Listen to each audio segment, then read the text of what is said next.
Descanso en el asno, por Mario Silva Soto.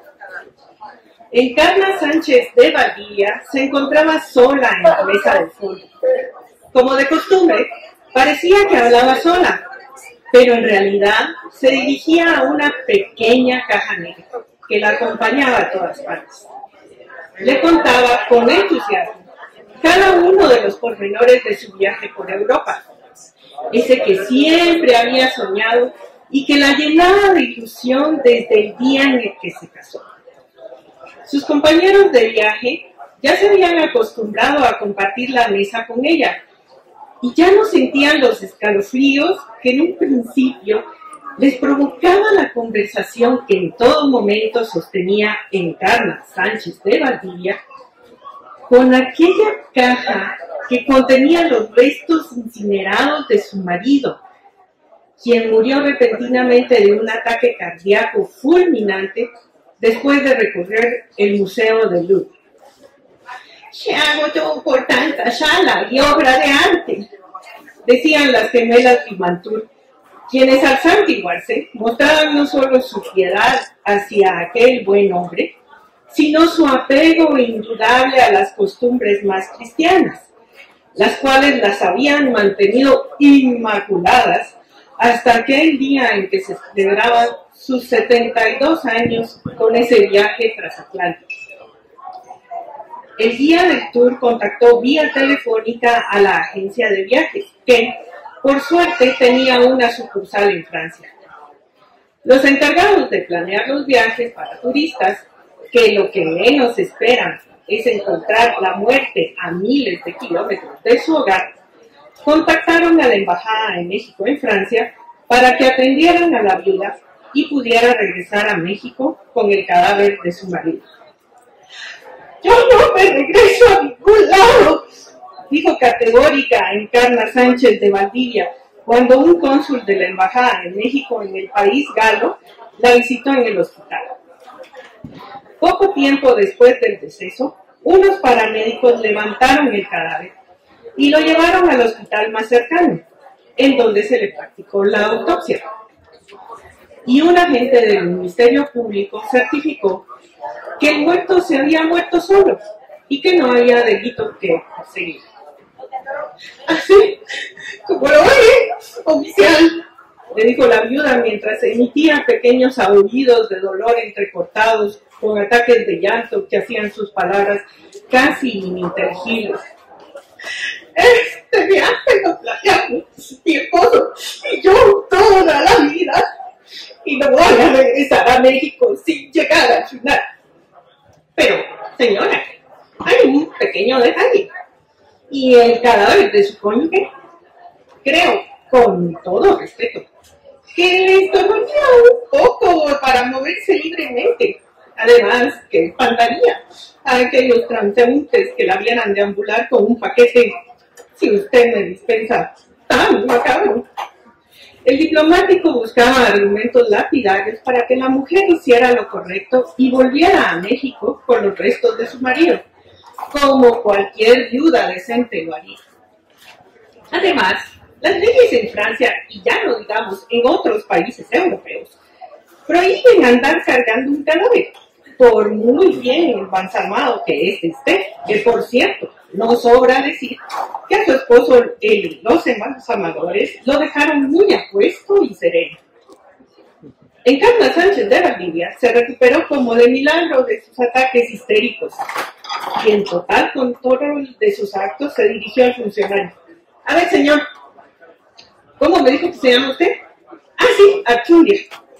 ¿Qué ayuda me ofrece la embajada para que podamos seguir mi camino sin que me estén cuestionando ni jodiendo la existencia?». El hombrecillo se sobresaltó con la nueva actitud de la viuda. Movió el bigotillo que le recorría su labio superior en un reflejo involuntario de desaprobación y le explicó que la podrían ayudar a gestionar una incineración, pero ella tendría que cargar con los gastos que rondaban los 2.000 francos.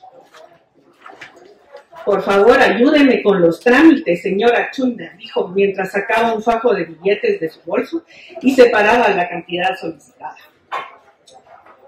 Por más de un año, Encarna Sánchez de Valdivia había ahorrado todo lo que obtuvo de la venta de galletas en la iglesia para llevar un guardadito por si se ofrecía.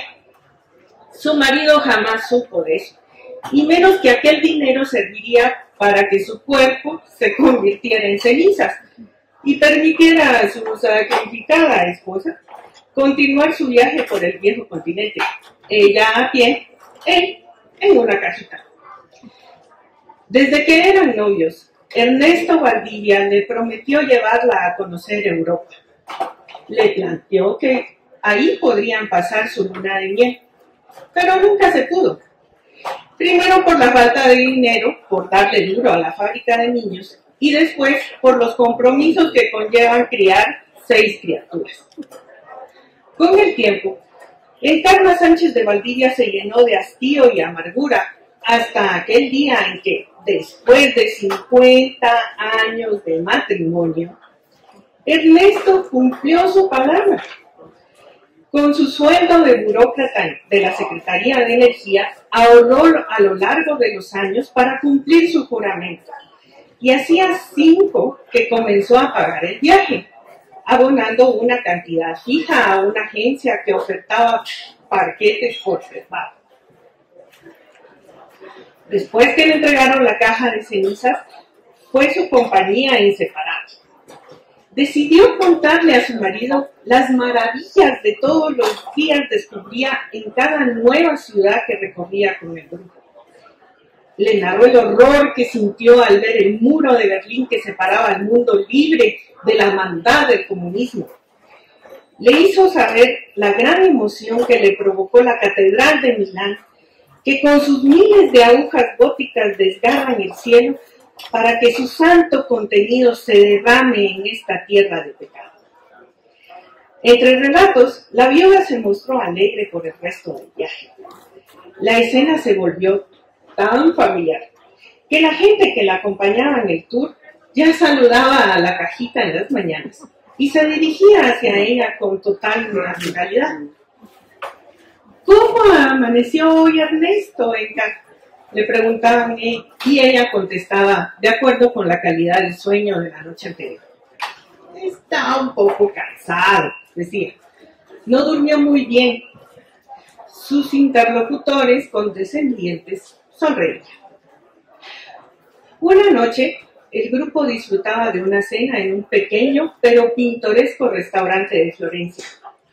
Encarna Sánchez de Valdivia se mostraba más eufórica que nunca y bebió de más. Los efluvios de Baco se apoderaron de su plática, que era más amena que de costumbre. Les contó a los comensales que la rodeaban que esa noche celebraba su 50 aniversario.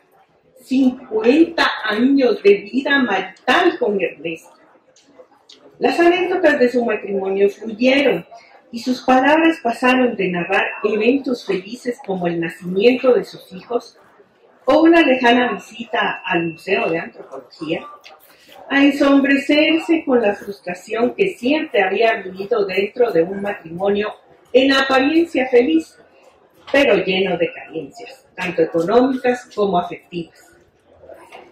La mujer ingería cada vez más vino y sus risas se convirtieron en llanto y el llanto en reclamos.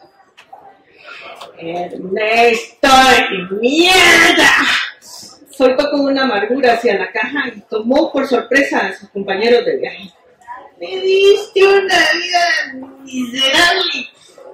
Eché tus camisas, te di comer y faltaron un solo día. ¿Pero qué fue de mí? Enterré mis sueños detrás de la escoba que barría la tierra que pisabas.